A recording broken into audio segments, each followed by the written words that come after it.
Vamos a dar inicio a esta sesión del Colegio Nacional de Medicina Geriátrica con el tema Evidencias en antipopulación en pacientes geriátricos, experiencias con rivaroxaban.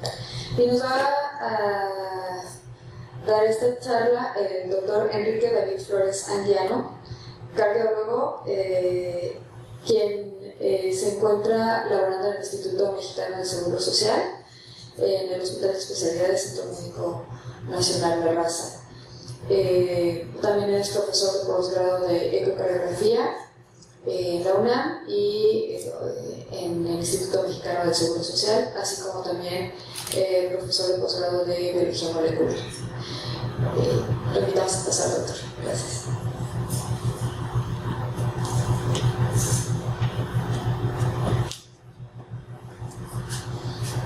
Muy buenas noches. Es para mí un honor estar entre ustedes y les agradezco mucho el espacio que nos han dedicado. No sé, quisiera preguntar primero si ven bien las diapositivas. No hace falta apagar la luz. ¿Está bien todo? Sí. Ok. Bueno, quiero platicar con ustedes acerca de esto que he titulado Evidencias en anticoagulación en fibrilación auricular no valvular en pacientes geriátricos y en enfermedad trombólica venosa. También puse este subtítulo como Evidencias con rivaroxaban porque quiero compartir con ustedes algunas experiencias que yo en lo personal he tenido con mis pacientes privados. Bueno, la maestra y bueno, la doctora, también era profesora de la UNAM, cumplía 45 años de servicio y bueno, se jubilaba, pero la jubilación no resultó lo que ella pues hubiera querido porque ella tenía enfermedad tromboembólica venosa. Y bueno, sabemos que dentro de lo que es la epidemiología de la enfermedad tromboembólica venosa tenemos que remitirnos a estadísticas extranjeras, puesto que en México hay muy poco acerca de este tema.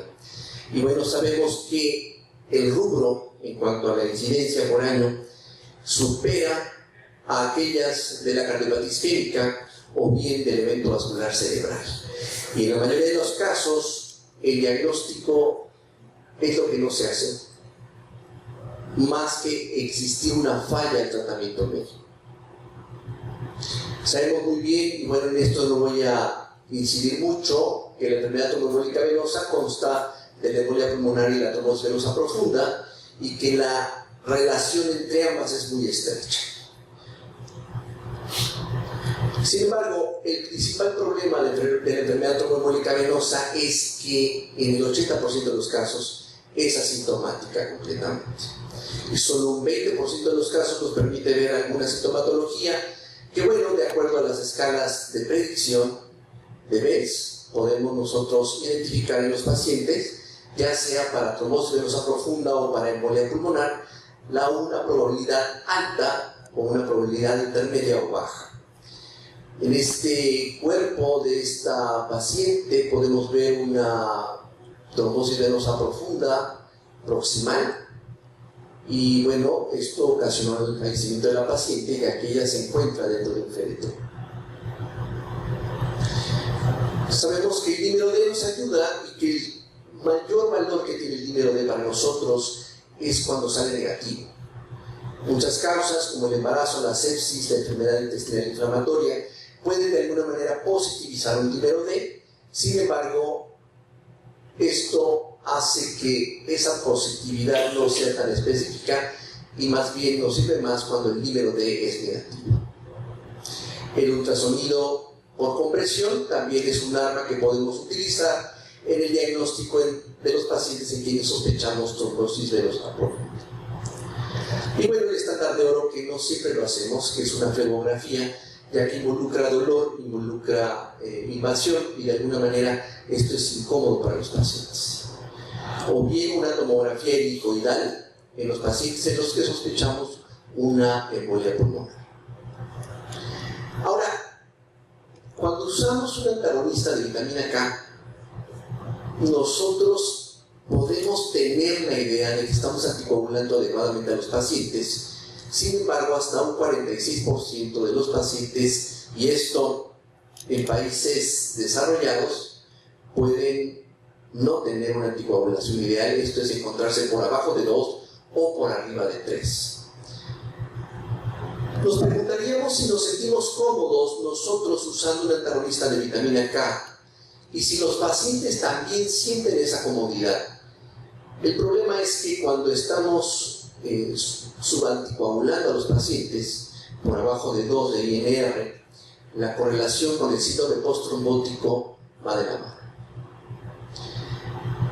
En base a que existe una necesidad no cubierta con los antagonistas de la vitamina K.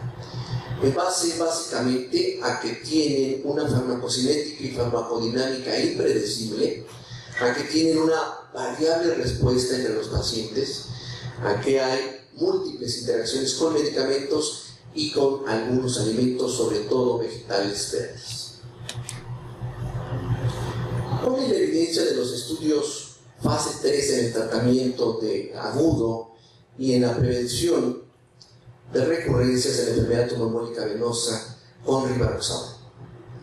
Tenemos aquí el estudio Einstein y el estudio Einstein-PE, tanto en trombosis venosa profunda y en embolia pulmonar. Se escogieron pacientes que tenían trombosis venosa profunda o embolia pulmonar y fueron tratados de primera instancia con rivaroxaban durante 21 días a una dosis de 15 miligramos cada 12 horas durante 21 días, y a partir del día 22 rivaroxaban 20 miligramos cada 12 horas. Es de llamar la atención que la embolia pulmonar no debería ser masiva, porque estos pacientes son candidatos más a una terapia fibrinolítica. Y el comparador sería enoxaparina con antagonista de vitamina K, y bueno, la administración de la enoxaparina cada 12 horas por lo menos 5 días. Rivaroxaban no requiere el cabalgamiento con enoxaparina para iniciar su acción, ya que inicia su acción entre la hora 2 y la hora 4 de su administración de una manera análoga a lo que hace la enoxaparina. Con respecto a la eficacia, nosotros podemos observar que rivaroxaban no fue inferior al comparador o a enoxaparina antagonista de la vitamina K. Sin embargo, existe la preocupación médica de nosotros en cuanto a que si damos un nuevo antagonista o un nuevo anticoagulante oral, el paciente podría sangrar más. Y bueno, los datos que tenemos del pool análisis de Einstein es que existe realmente una reducción en la hemorragia mayor hasta en un 46% de los pacientes. Una evidencia de vida real en estos pacientes es el estudio Shalia. El estudio Shalia es un estudio que reclutó pacientes que tenían también trombosis venosa profunda, y bueno, es un estudio de no intervención en donde a estos pacientes se administró rivaroxaban por 21 días a dosis de 15 miligramos cada 12 horas, y a partir del día 22 igual 20 miligramos una vez al día, por lo menos por 3 meses, indicando que de alguna manera estos pacientes que tienen un periodo corto de profilaxia es porque se ha identificado un factor de riesgo predisponente. Y esto fue comparado con el estándar que ellos solían utilizar, ya sea en algunos países fonaparinux, en otros enoxaparina o antagonistas de vitamina K. En cuanto a las características demográficas, nosotros podemos ver que la edad promedio de los pacientes era un poco menor de los 60 años, y bueno, los grupos que iban a recibir rivaroxaban y aquellos con tratamiento estándar estaban equilibrados de tal manera que no hubiese un sesgo. Ahora bien, otras características, por ejemplo, tenemos pacientes con depuración de creatinina entre 30 y 50 minutos por minuto, aproximadamente un 3.4% en ambos grupos, 3.4% de rivaroxaban y 7.3% en el grupo con antagonistas o bueno, con la terapia estándar. La presencia de cáncer activo en estos pacientes fue aproximadamente 5.6 en el grupo de rivaroxaban y 19.1 en el grupo con terapia estándar. Los resultados clínicos de eficacia y de seguridad podemos verlos en esta tabla y podemos ver que no existe, de acuerdo al valor de P, una diferencia estadísticamente significativa en cuanto a la eficacia de rivaroxaban comparado con el tratamiento estándar. Asimismo, la hemorragia mayor tampoco fue mayor numéricamente en los pacientes que recibieron rivaroxaban. Ahora bien, en este análisis por subgrupos, nosotros podemos ver que la hemorragia mayor derivada del tratamiento en los diferentes subgrupos no implica diferencias por grupo. Lo que sí es de llamar la atención es que la estancia hospitalaria en los pacientes que recibieron rivaroxaban fue menor, estadísticamente significativa, con aquellos pacientes que recibieron tratamiento estándar. Esto es 4.8, casi 5 días para los pacientes con rivaroxaban, en tanto que 7.5 días para los pacientes que recibieron tratamiento estándar. Esto obviamente repercute en costos para el paciente y para la institución, y en dado caso para el bolsillo del paciente si está hospitalizado de manera privada. Los resultados del estudio Shalia reproducen aquellos del estudio Einstein, de tal suerte que nosotros podemos reproducir, si damos las dosis adecuadas en los pacientes adecuados, estos resultados de eficacia y de seguridad en rivaroxaban, usando rivaroxaban en esta indicación. Vamos a ver algunas experiencias con rivaroxaban que quiero comentar y quiero compartir con ustedes. Ella es Consuelo, ella tiene 97 años de edad, mide 1,50 y pesa 45 kilos. Ella no es diabética, no es hipertensa, no tiene enfermedades crónico-degenerativas importantes. Acudió conmigo por un dolor en mi pélvico izquierdo, derecho, de forma distal. Hicimos un número de él, cual fue positivo, y al mismo tiempo corroboramos el diagnóstico con un ultrasonido de compresión que demostró la existencia de una trombosis profunda poplitea de la pierna derecha.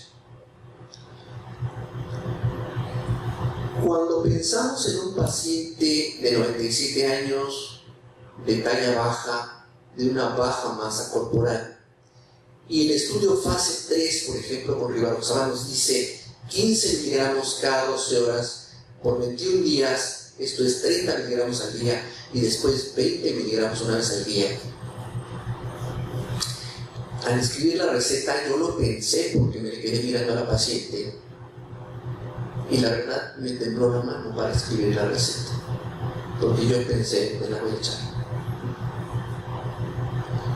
Pero dije, bueno, si quiero reproducir los resultados de un fase 3, yo tengo que emplear los mismos ingredientes a la misma dosis que se empleó en un fase 3. Entonces respiré hondo y escribí 15 miligramos cada 12 horas por 21 días y después 20 miligramos. Ella recibió esta dosis y la segunda pregunta era: ¿cuánto tiempo la voy a anticoagular? Ella no tenía un factor de riesgo identificable como desencadenante. Ella era una mujer muy activa, ella caminaba bastante bien. No habíamos identificado un factor de riesgo. Y sabemos nosotros que cuando es idiopática, la probabilidad de recurrencia es mucho mayor que cuando tenemos un factor de riesgo identificado. Ella recibió tratamiento durante un año y yo esperaba la llamada telefónica de decir: la señora está sangrando. Sin embargo, ella no reportó ningún sangrado, y yo no tengo por qué venir aquí a tratar de impresionarlos.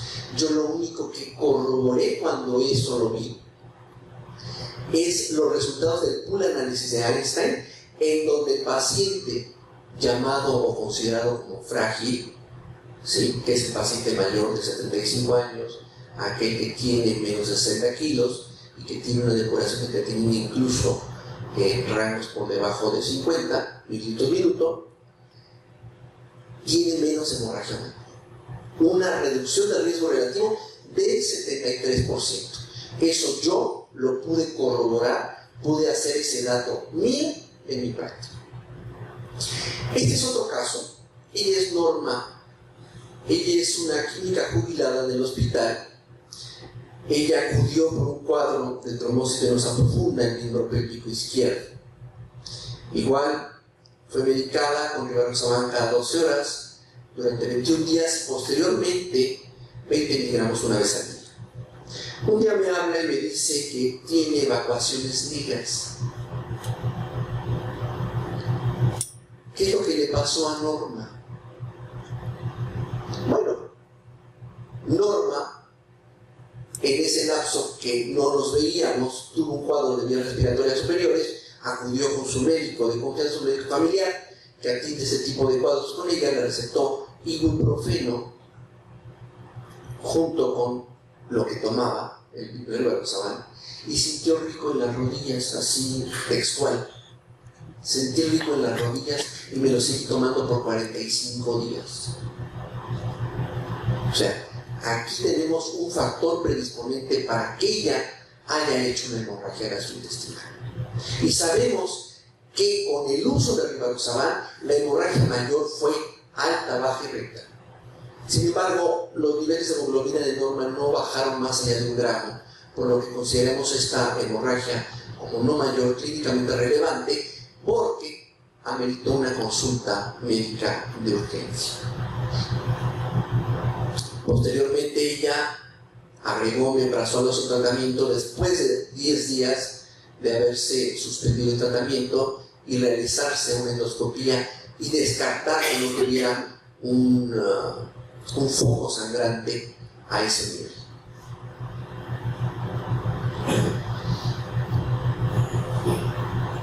Vamos a pasar a otra indicación del rivaroxaban y yo les voy a mostrar ahora los 5 segundos que causaron el cambio en la vida de un médico, que podríamos ser cualquiera de nosotros.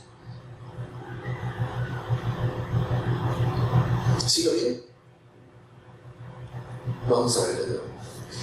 Esta es una imagen de un ecocardiograma transesofágico en donde tenemos aquí la aurícula izquierda, tenemos la válvula mitral delgada, tenemos el ventrículo izquierdo y tenemos aquí la orejuela izquierda.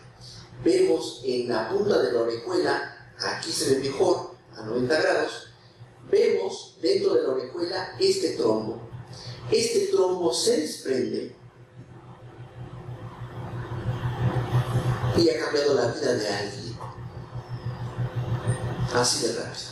El que tomó este ecocardiograma y captó estas imágenes, realmente captó una velocidad hembra, porque normalmente ya vemos a los pacientes con el EBC o antes de que esto suceda. La pregunta aquí es, ¿detectamos de manera proactiva la fibrilación auricular? Esto es mediante una sencilla maniobra como puede ser la toma del pulso radial, enseñar al familiar del paciente a que tomen el pulso y si lo encuentran arrítmico, pidan un electrocardiograma de urgencia y pidan después una consulta con su médico, o tomamos un trazo de ritmo, o tomamos un electrocardiograma de 12 derivaciones a los pacientes mayores de 65 años como una rutina, o bien cuando encontramos datos sugestivos de un paciente que pudiera estar presentando palpitaciones intermitentemente, vamos a la casa de una forma paroxística mediante un Holter de 24, 48, 72, 96 horas. Conocemos los factores de riesgo que predisponen a una fibrilación auricular y a este respecto hay datos mexicanos. Debemos considerar y saber que la edad es uno de los factores importantes para el desarrollo de la fibrilación auricular, y mientras más avanzamos en edad, más predisponente es la posibilidad de tener o nos predispone más a tener fibrilación auricular.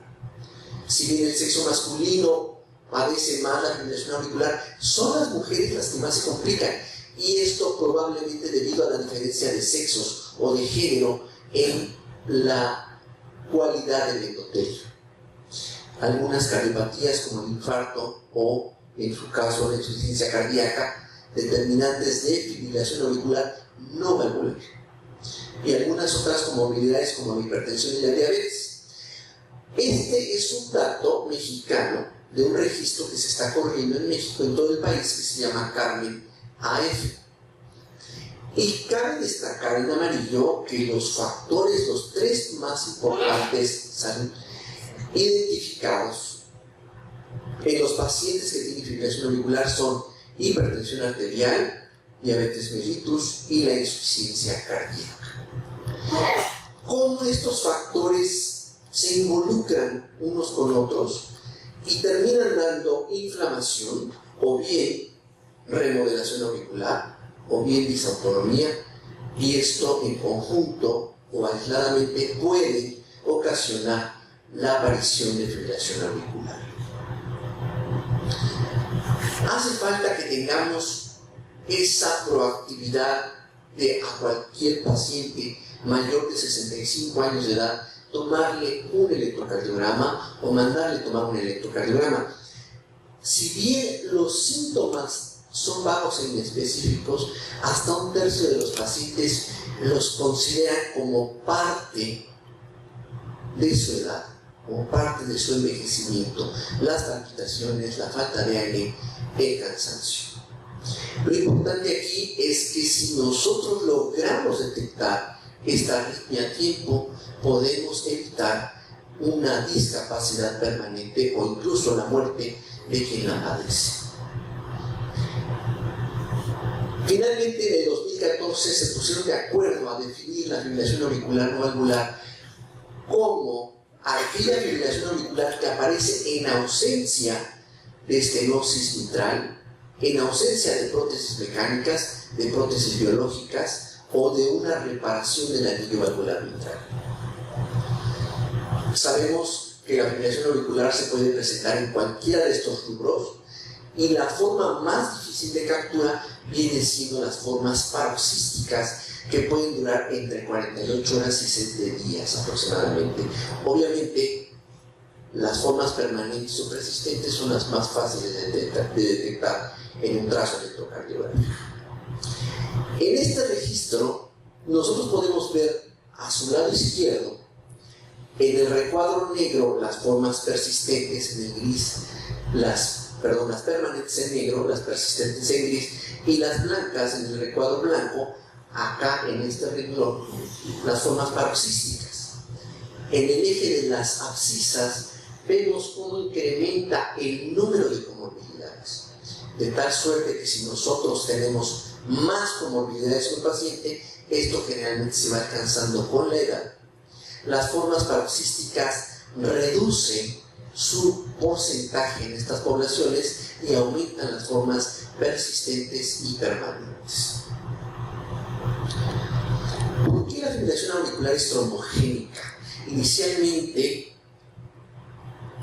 pues ya se sabía que la formación de coágulos podía incluso un coágulo que mide 5 milímetros de diámetro ocluir de manera, vamos a decir, temporal o permanente la arteria carótida, la arteria cerebral izquierda. Inicialmente se pensó que el flujo lento, este fenómeno de contraste espontáneo o de humo que nosotros vemos que en España no ha clasificado como un tipo 3 o un flujo intraauricular trombogénico con velocidades menores a 20 centímetros por segundo, en la orejuela puede determinar la aparición de coágulos. Sin embargo, no solo es la velocidad, sino una activación y liberación de factores que vienen también dados por un aumento del estrés oxidativo, de la reducción de la velocidad de zigzagueamiento o rozamiento del endotelio. Esto es determinando un problema endotelial que involucra síntesis de factor de von Willebrand, liberación de factor tisular, la activación de plaquetas, la formación final de trombos, la liberación o expresión de citoadecinas y al mismo tiempo de algunas otras proteínas o enzimas que generan proteólisis y llevan a la remodelación auricular. Es obvio que lo que no queremos es que estos trombos que generan o que se generan dentro de la aurícula izquierda puedan migrar completos o bien de manera fraccionada al torrente sanguíneo y que puedan causar un EBC de proporciones mayúsculas, porque estos EBCs son mucho más grandes o mucho más extensos o abarcan o incluyen vasos de mayores diámetros que aquel que se gesta in situ dentro de la pared del vaso por aterosclerosis. Lo curioso aquí es que una vez que hacemos el diagnóstico, ¿qué pasa? Vemos aquí varias cohortes del registro Garfield. El registro Garfield es un estudio internacional multicéntrico que ha reunido a más de 50,000 pacientes en todo el mundo, en donde se ha visto qué hacemos con los pacientes que tienen fibrilación auricular. Y para el año 2015, como podemos ver aquí en esta cohorte número 4, aún un 30% de los pacientes reciben aspirina o nada. Son pacientes que deberían estar anticoagulados y no son anticoagulados. Pero, ¿por qué decidimos a veces no anticoagular? Bueno, porque nadie querría verse en este terrible escenario de una hemorragia intracraneal. ¿Por qué? Porque la familia va a decir, usted le dio un anticoagulante, usted tiene la culpa. Pero hacernos de la vista gorda y decir que no pasa nada y pensar que un EBC pueda ser mejor tampoco es una conducta adecuada, porque esto sí podría caer en los terrenos de una negligencia médica. Yo creo que una situación en la que frecuentemente caemos es en esta, en tomar la decisión por miedo, por temor de una complicación hemorrágica. Decimos, el paciente ya no guarda bien el equilibrio, se puede caer, el paciente vive solo, no va a tomar adecuadamente el medicamento o lo va a repetir más de una vez al día. Pero nosotros somos los que llevamos esa responsabilidad. ¿Qué pasaría, doctor, si usted fuera el paciente? Igual esperaríamos a que tuviéramos un EBC, igual reduciríamos las dosis adecuadas esperando que nos dé un EBC. Una buena práctica que alguna vez me señalaron en una plática que di es que un médico hace un consentimiento informado y bueno, informa al paciente, si usted se anticoagula puede tener esta complicación, que con los nuevos anticoagulantes es afortunadamente menor, la hemorragia intracraneal. O si no se anticoagula, usted puede tener un evento vascular cerebral que puede cambiar su vida y la de su familia. Cuando es firmado este consentimiento por el paciente con dos de sus familiares y esto se archiva, esto puede ser en un momento dado, si esto ocasiona alguna complicación en el uso o bien en una complicación esperable del uso de antitrombóticos o de antiplaquetarios, de anticoagulantes, esto puede fincar una defensa legal. Hay quien dice, yo mejor les doy aspirina porque eso me hace sentir más tranquilo. Sin embargo, veamos aquí los resultados del estudio ACTIV-A, en donde se les dio a una población aspirina y a otra el conjunto de aspirina clopidogrel. Sí, había menos tasas de BCI sistémica en la asociación aspirina-clopidogrel, pero cuando se hizo el ACTIV-W se vio, comparado con warfarina, la asociación aspirina-clopidogrel, warfarina producía menos eventos de BCI sistémica y ambos, warfarina y la dupla clopidogrel-aspirina, producían similares tasas de hemorragia mayor. ¿Qué pasa cuando se sustituye warfarina por uno de los nuevos anticoagulantes orales? Esta evidencia viene del estudio Averroes con apixaban, en donde se corroboró el mismo resultado del Activ-W. Hay más eficacia cuando se da un anticoagulante, incluso un anticoagulante oral directo, con similares tasas de hemorragia mayor para los pacientes que se les da aspirina. Entonces, si vamos a someter al paciente a un riesgo hemorrágico, porque la tasa de hemorragia es similar, por lo menos demos el beneficio de que no tenga una complicación tipo EBC. Aquí la pregunta sería, ¿les parece a ustedes ético cambiar a un paciente que está bien anticoagulado con antagonistas de la vitamina K? Esto es, mantiene INRs entre 2 y 3 por largo tiempo. ¿Sería ético cambiarlo a un anticoagulante oral directo? ¿Ustedes qué piensan?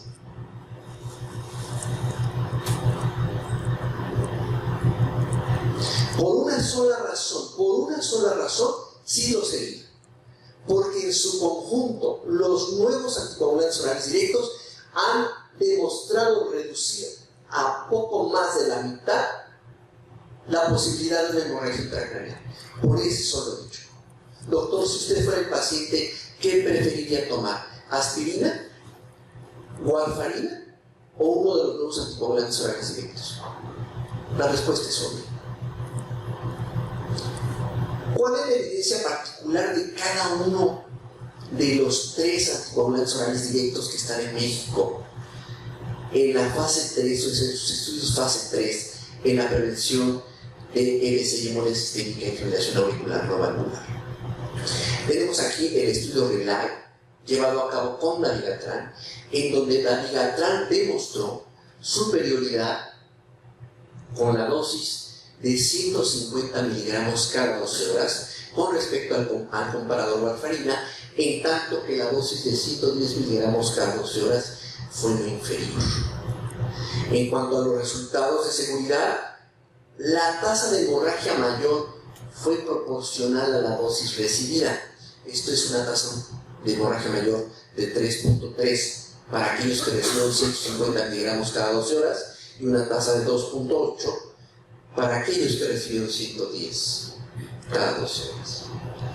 Tenemos el estudio Aristóteles, llevado a cabo con apixaban, en donde hay una superioridad de apixaban con respecto al comparador warfarina, y en cuanto a las tasas de hemorragia mayor, vemos unas tasas con apixaban de 2.1% comparado con 3.0% del comparador warfarina. Y finalmente el estudio Rocket-AF, llevado a cabo con rivaroxaban, en donde rivaroxaban fue no inferior al comparador warfarina, y en cuanto a las tasas de hemorragia mayor, el comparador warfarina 3.4% por año y 3.6% por año para rivaroxaban. Si yo les muestro esta gráfica y les pregunto ¿cuál es el anticoagulante oral directo que en esta indicación, en base a la presencia de hemorragia mayor, les da más confianza?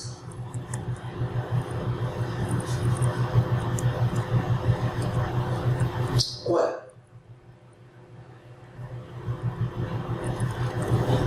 Ninguno. Porque también puede ser una respuesta, ¿no? Si alguien dice por una tasa de hemorragia mayor más pequeña de apixaban en el estudio Aristóteles, ¿sí?, alguien se iría por apixaban. Pero cabe una reflexión aquí. ¿Por qué existen estas diferencias? Si los 3 estudios reclutaron pacientes con fibrilación auricular, sin embargo, el riesgo de las poblaciones no era igual. Las poblaciones en RELY y en Aristóteles estaban divididas en tercios, y esto lleva a un CHADS-2, esto es el score de riesgo que está constituido por insuficiencia cardíaca, hipertensión arterial edad mayor o igual a 75 años, diabetes, y 2 puntos para la presencia de un MBC previo. 2.1 para la población general de Rayleigh y 2.1 para la de Aristóteles. Sin embargo, quiero que vean aquí la distribución del riesgo en Rocket-AF, en donde el 87% tuvieron un CHADS entre 3 y 6 y solo un 13% un CHADS de 2. De tal manera que el CHADS global de la población fue de 3.5. ¿Y a qué voy?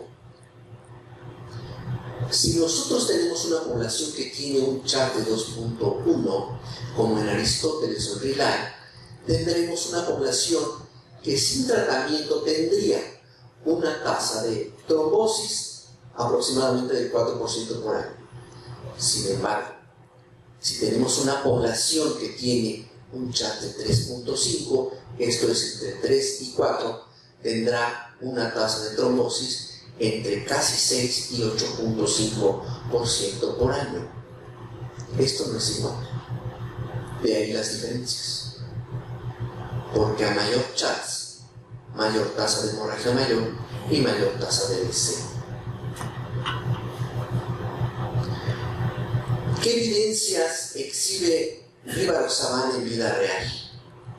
Tenemos este estudio de una base de datos americana que se llama el estudio Revisit US, en donde muchos prestadores de servicios de seguros de lo que conformaban el antes llamado Obamacare tenían una base de datos muy amplia donde abarcaban más de 100 millones de usuarios y seleccionaron a los pacientes que eran nuevos usuarios por fibrilación auricular para Rivaroxaban, para Apixaban y para Dabigatran.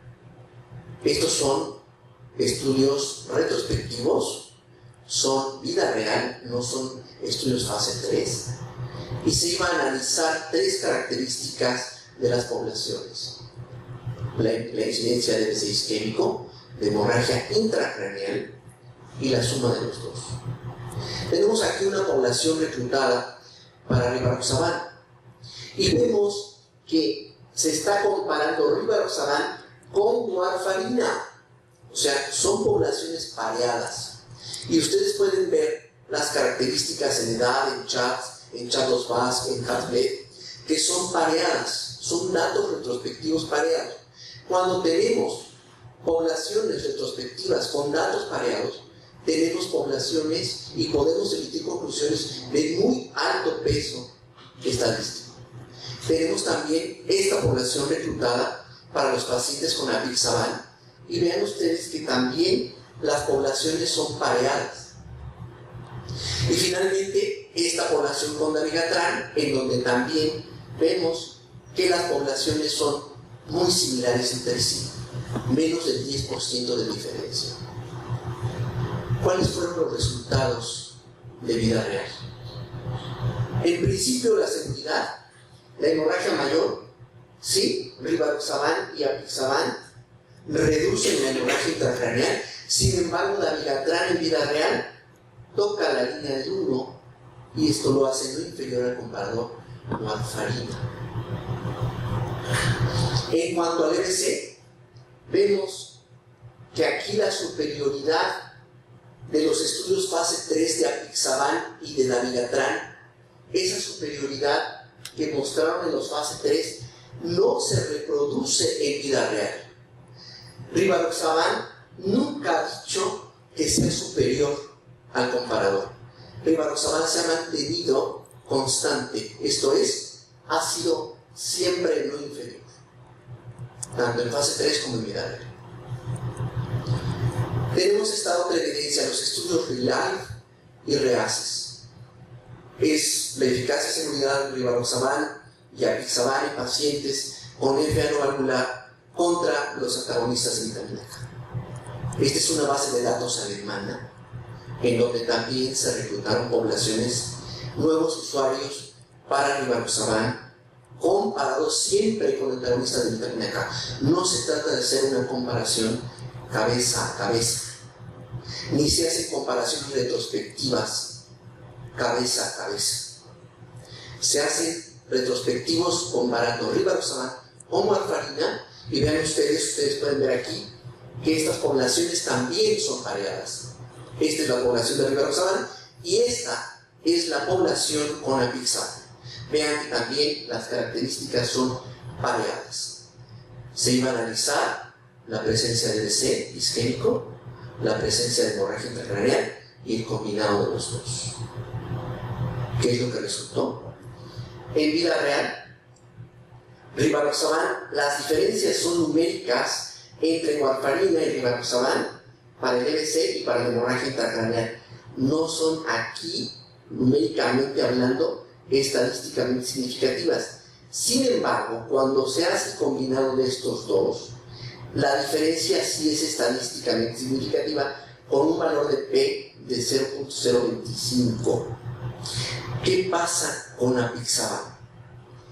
El EBC isquémico numéricamente, no estadísticamente, numéricamente es mayor con apixaban, ¿sí?, que con el comparador warfarina. Y cuando se hace combinado del EBC isquémico y la hemorragia intracraneal, que numéricamente valga la pena decir, tampoco hubo una diferencia estadística, la diferencia de los combinados entre apixaban y warfarina no guarda una proporción o una diferencia estadística significativa.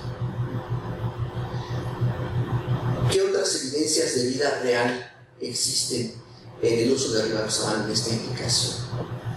Está el estudio Shantus. El estudio Shantus llevó a cabo el reclutamiento de pacientes que tenían fibrilación auricular no valvular y se les dio también rivaroxaban durante un año. Y a estos pacientes se les estimó su comorbilidad y nos dimos cuenta en este estudio que los médicos escogían pacientes con menos riesgo, pacientes que tenían menos probabilidad, porcentualmente la población tenía menos hipertensión, menos diabetes, menos insuficiencia cardíaca, menos EBC previo que en el estudio Rocket. ¿Y qué es lo que se ve? Ustedes pueden ver al frente las tasas de los eventos de seguridad y eficacia y atrás las tasas de los eventos del estudio Rocket. ¿Cuál fue el Shantus promedio de la población de Shantus? Fue 2.0. Y podemos ver aquí que la tasa de EBC es 0.8 en Shantus contra 1.7 del Rocket. La tasa de hemorragia mayor fue de 2% contra 3.6 del estudio Rocket, y la tasa de hemorragia gastrointestinal 0.9 contra 2.0 en el estudio Rocket.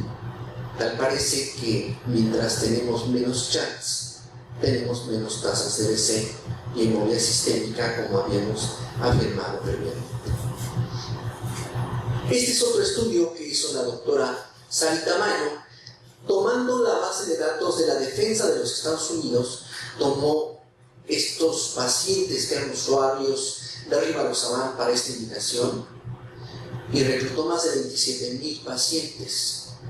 Ella los agrupó en dos, vamos a decir, segmentos: aquellos que hicieron hemorragia mayor y aquellos que no tuvieron hemorragia mayor. Observó que los que tenían hemorragia mayor tenían más comorbilidades, eran más usuarios de antiplaquetarios y por lo tanto tuvieron también, en base a sus comorbilidades, un chat mayor, un chat de 3. En cambio, aquellos que no hicieron hemorragia mayor tuvieron un chat menor de 2.2. ¿Qué pasa con los usuarios de rivaroxaban cuando sangran? ¿Qué proporción de estos pacientes tiene una hemorragia leve?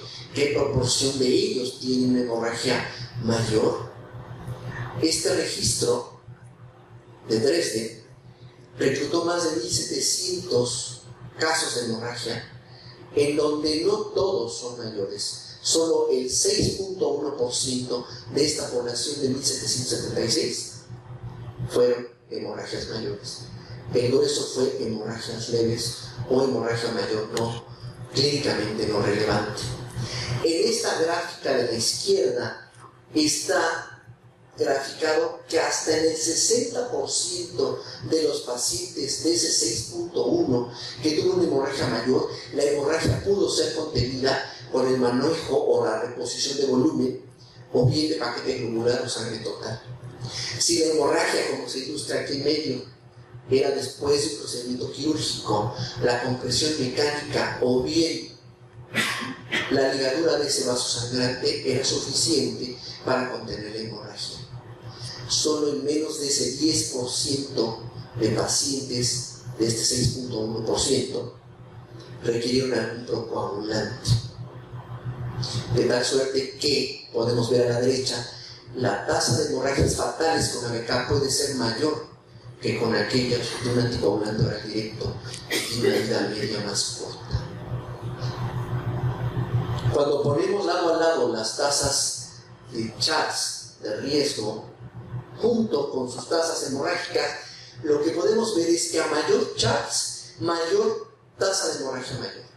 A menor CHADS, menor tasa de hemorragia mayor, de acuerdo a todas estas evidencias de vida real. Cabe la pena decir que esta situación ya había sido reportada en un estudio de David por ahí del año 2012, en donde ellos, mientras aumentaba el CHADS, aumentaba la tasa de BC y también la tasa de hemorragia intracraneal. Esto no es hecho a la medida, esto tiene una lógica. Bueno, las particularidades del paciente geriátrico las conocen ustedes mejor que yo. Vamos solamente a enfocarnos en dos puntos. Uno es el paciente con falla renal. ¿Qué ha hecho Rivaroxaban pensando en estos pacientes? Se sabe que la prevalencia o la presencia de insuficiencia renal aumenta la prevalencia de BC y de hemorragia mayor en estos pacientes nefrópatas. Rivaroxaban se elimina en un 33% como droga activa, el otro 33% como una droga metabolizada por el hígado. Pero lo que interesa en el paciente renal es ese 33% de droga activa que no logra eliminarse completamente en falla renal.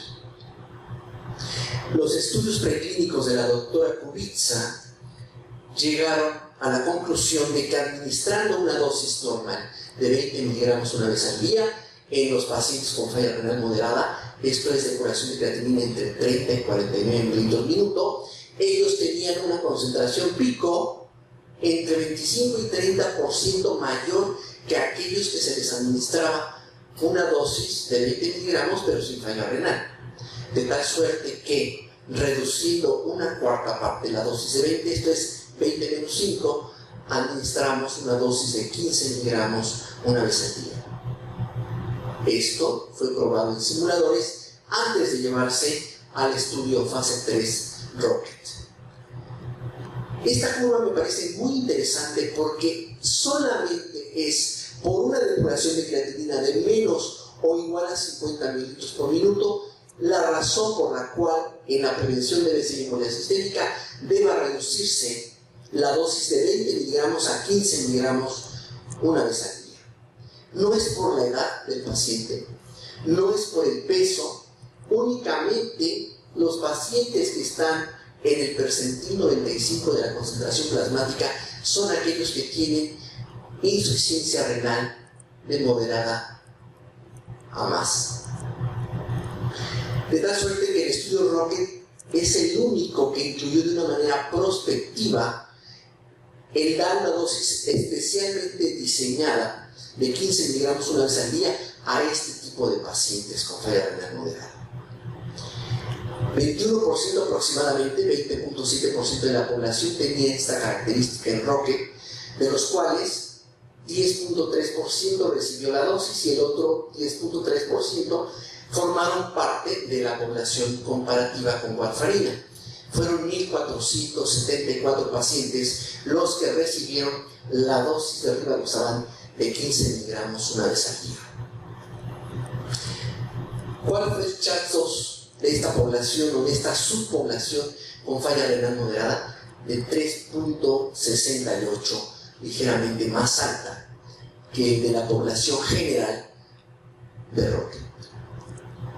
En cuanto a los resultados de eficacia, se observa que rivaroxaban no es superior al comparador, es tan eficaz como warfarina, que reproduce los datos de la población con depuración de creatinina mayor a 50 mililitros por minuto.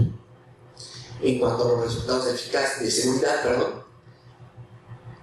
los pacientes en este estudio tuvieron tanta hemorragia mayor como aquellos del comparador.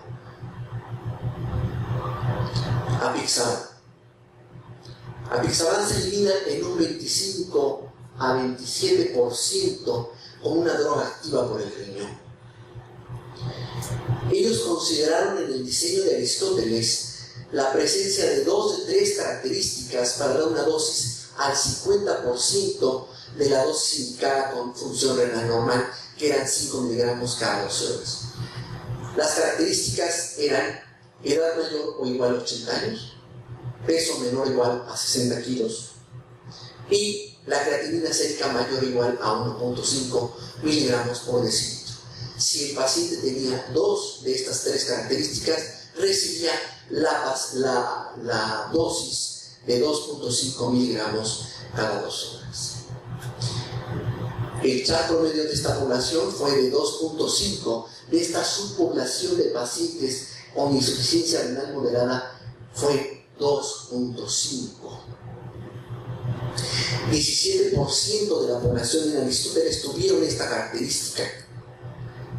Solo un 25% de ellos recibió la dosis baja, pero solo un 1.6% de la población la recibió por una creatinina sérica mayor o igual a 1.6 o 1.5 miligramos por decilitro, de acuerdo a estos documentos publicados por la FDA, que son de carácter público. Vean ustedes aquí, solo por creatinina sérica mayor o a 1.5 miligramos por decilitro, 149 pacientes que corresponden al 1.6% de la población. El grueso de la población que usó la dosis baja fueron por edad o bien porque tenían peso menor o igual a 60 kilos. Apixaban no fue superior al comparador warfarina en esta subpoblación del estudio de Aristóteles, y sí tuvieron menores tasas de hemorragia mayor. Ahora quiero comentar con ustedes en el paciente geriátrico cuáles son las evidencias del estudio Rocket. 44% de la población de Rocket tenía 75 años de edad o más. Y cuando nosotros vemos las tasas de BC y embolia sistémica y las comparamos con la población menor de 75 años y aquellos mayores de 75 años, vean ustedes el valor de P. No hay una diferencia estadística en el número o bien en la tasa de EBC o embolia sistémica si se tiene menos de 75 años o más. La tasa de hemorragia mayor tampoco mostró una tendencia hacia el paciente mayor de 75 años y el EBC hemorrágico tampoco mostró una diferencia significativa entre las dos poblaciones. Quiero compartir con ustedes estas dos experiencias con rivaroxaban que personalmente he llevado a cabo en la consulta. Le he puesto estos títulos coloquiales: la anticoagulación en los tiempos del cólera. Antes de que surgieran estos nuevos anticoagulantes, yo vi a esta paciente que se llama Mercedes. Ella, cuando le empecé a anticoagular, tenía 75 años y era portadora de fibrilación auricular no valvular.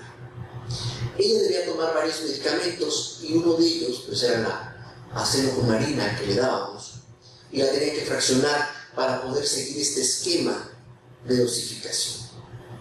Ella no podría seguirlo sola por su edad.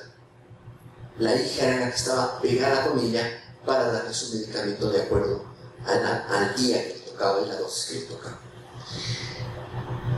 Cuando vinieron estos nuevos anticoagulantes, le facilitamos la vida a ella, le cambiamos de antagonista de vitamina K a rivaroxaban. ¿Y cómo lo hicimos? Tomamos un INR a las 24 horas de la última dosis de warfarin de la BK, que era senocumarina, y cuando este se encontraba menor o igual a 3, sustituimos el ABK por una dosis de rivaroxaban, dependiendo de su función renal, cada 24 horas. El siguiente caso lo he titulado Una golondrina no hace verano. Ella es Teresa y tiene 72 años y es portadora de fibrilación auricular no valvular, es hipertensa controlada. Su Charles-Basque es de 3 y el Hasbled es de 1. Y aquí debo de confesarme con ustedes porque ella es muy aprensiva. Su único hijo vive en Colombia, su única hija, mujer, vive en Monterrey. Ella vive sola y cuida a una hermana mayor que está enferma. Ella es muy aprensiva. Y la primera vez que llegó y me dijo, es que sabe que he sentido palpitaciones. Yo tomé un electrocardiograma, lo había decidido usar y le dije, ha estado muy tensa, ha estado muy aprensiva, no le di importancia, cometí el error de no descartar que tuviera fibrilación auricular. Llegó una segunda vez y me dijo lo mismo y le dije lo mismo. Hasta la tercera vez que le tomé el electro, en la tercera consulta, apareció fibrilación auricular. No hagan lo que yo hice. Créanlas a sus pacientes y traten de investigar un poquito más si existe o no fibrilación auricular en ellos. Ella desarrolló rectorragia ocasional. Ella me dice, yo tomo mis 20 miligramos de rivaroxaban porque mi función renal es normal, porque su función renal es normal. Dice, y sangro más o menos un caballito. Yo le creo porque ella se tomaba sus tequilas antes. Y no es cuando voy al baño, es en cualquier momento y es como una regla. Le dije que era un efecto secundario habitual con rivaroxaban y afortunadamente ella no me creyó y fue con su proctólogo. El proctólogo le hizo una exploración rectosigmoidográfica y descartó que hubiera una lesión. Y digo, qué bueno que no me hizo caso porque un adulto mayor que sangra y recibe un anticoagulante, lo primero que pensamos es que es por el anticoagulante. Sin embargo, puede que se tenga que descartar alguna otra patología. El proctólogo lo descartó y ella siguió tomando su medicamento y afortunadamente en la actualidad las rectorragias se han espaciado. Ella continuó con su tratamiento anticoagulante. Los factores predisponentes que se estudiaron en el estudio Rocket AF, tanto para hemorragia mayor como para hemorragia gastrointestinal, fueron 3 básicamente: el uso previo de aspirina, la presencia de anemia y el sangrado gastrointestinal previo. Estos fueron los factores de la población de Rocket que los hizo sangrar tanto del tubo gastrointestinal como tener una hemorragia mayor. ¿Qué pasa si tenemos una hemorragia mayor? Si la hemorragia es leve, podemos diferir la siguiente dosis. Si la toma de medicamento tiene menos de 2 horas, podemos administrar carbón activado tratando de reducir la absorción del fármaco. Si la hemorragia es un poco mayor, es moderada, podemos restituir volumen o concentrado plaquetario, o en el caso, por ejemplo, de la Vigatran, usar el antídoto. O bien una hemorragia que amenace la vida, aquí podríamos usar el antagonista el concentrado del complejo de protrombina, ya sea inactivo o activado, que puede revertir rivaroxaban en 15 minutos, o bien el antídoto que tiene Davigatran. Finalmente, este caso, no todo es por la edad. Dolores tiene 84 años y ella acude a consulta conmigo porque tiene dolor en la parte distal de la pierna, en su lado izquierdo. Cuando le tomo el electrocardiograma, me percato que está en fibrilación auricular y le pregunto: ¿ha tenido palpitaciones? ¿Ha tenido falta de aire? ¿Se ha sentido cansada con facilidad? Y me dice: doctor, ¿se está usted burlando de mí? Le digo: no, de ninguna manera.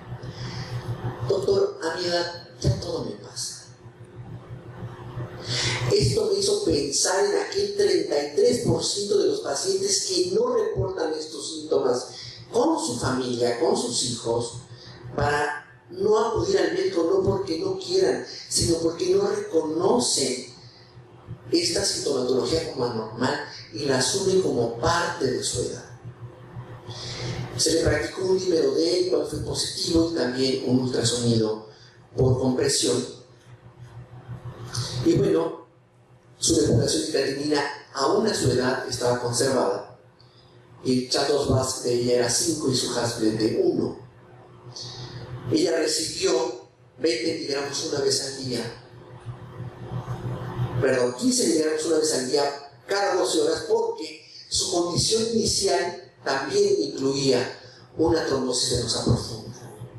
Y debido a la mayor carga de trombo que tiene esta patología, se inició así como se inicia el tratamiento de una trombosis venosa profunda. Posteriormente la dejamos con 20 miligramos, que es la dosis que ocupa tanto el paciente con trombosis venosa profunda como aquel que tiene fibrilación auricular no valvular. A la actualidad, solamente la fecha, ella solo ha reportado equimosis espontáneas en algunas partes de los brazos, del abdomen y de las piernas, lo cual no ha sido una situación grave ni que mucho menos amerite una consulta de urgencia.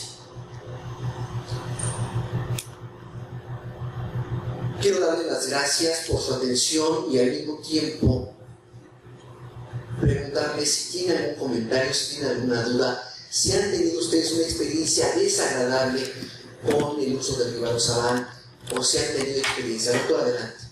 Doctora. No me cabe la menor duda que los nuevos anticoagulantes son excelentes y que sus ventajas sobre los anteriores son reales. Lo que me queda y siempre me da estrés es, por ejemplo, el caso que usted se puede dar de 7 años. Todos estos estudios no llegan a esa edad ninguno de los pacientes. Nosotros sabemos que estructural y funcionalmente el envejecimiento tiene efecto. Y este efecto, especialmente en la mí es importante. Apixaban y rivaroxaban son medicamentos que pasan metabolismo por cromo, especialmente la enzima 3 a 4, es la que metaboliza todos los fármacos. Estos pacientes tienen polifarmacia. Entonces, los nonagenarios particularmente son pacientes mucho más frágiles que no podemos tratar como si se tratara de pacientes de 70, son completamente diferentes y lo vemos todos los días. Sería interesante saber cuántos de estos sangrados no importantes se convierten en sangrados mayores, que los vemos. ¿Sí? Los vemos con los ortopedistas, en la profilaxis de cadera y de rodilla que hacen unos hematomas con rivaroxaban importantes. O sea, no es nada más la fibrilación auricular. O sea, sí, yo creo que sí tenemos que considerar que especialmente los pacientes de 85 años en adelante no es lo mismo y no vamos a tener los mismos, pero si no podemos aplicar la misma regla a la de 75, creo que sí debemos ser más cautelosos y probablemente tener más de ¿Usted qué les da, doctora? Yo puedo usar cualquiera. Pero digamos en este grupo de nonagenarios. Les doy menos dosis. ¿Perdón? No les doy 20 miligramos, usualmente usamos 10, 15 miligramos. Lo siento que es la naranja de los jóvenes. ¿Ha tenido alguna hemorragia mayor en este grupo de pacientes mayores de 35 años? Afortunadamente no. Pero sí he tenido pacientes que con un pinchazo gotean 3 horas. Dice que lo que comenta me parece muy interesante y me hace recordar el caso de Francisco. Francisco es padre de una gastroenteróloga jubilada del hospital. Él, a los 90 años, lo operan de un reemplazo de rodilla izquierda. A él lo operan el 30 de abril del 2012, más o menos. Y 10 días después, como describen los libros, la literatura, tiene un cuadro de trombosis venosa en la pierna operada. Me habla mi amiga y me dice: oye, mi papá le duele mucho la rodilla, quiero que lo veas. Lo vi. Sí, tenía un cuadro de trombosis venosa. Lo anticoagulé con rivaroxaban 15 miligramos por 2 por 21 y después 20 miligramos por 3 meses solamente. En la actualidad Francisco tiene 95 años. Nunca vi un hematoma en él. En la actualidad él le propusieron la cirugía de la otra rodilla, pues él no tiene ganas de hacerse nada, obviamente. Pero tuve una buena experiencia con rivaroxaban en ese sentido. Una golondrina no será. Lo sé, y no soy ortopedista como para decir que de alguna manera yo quisiera tener mucho más de este tipo de pacientes. A lo mejor no los voy a tener, pero estoy generando mi propia experiencia en esa población mayor de 85 años. Y la verdad, y se los vengo aquí a decir, y no es cuento, y al que quiera lo invito a mi consultorio y tengo los expedientes. Muchas gracias.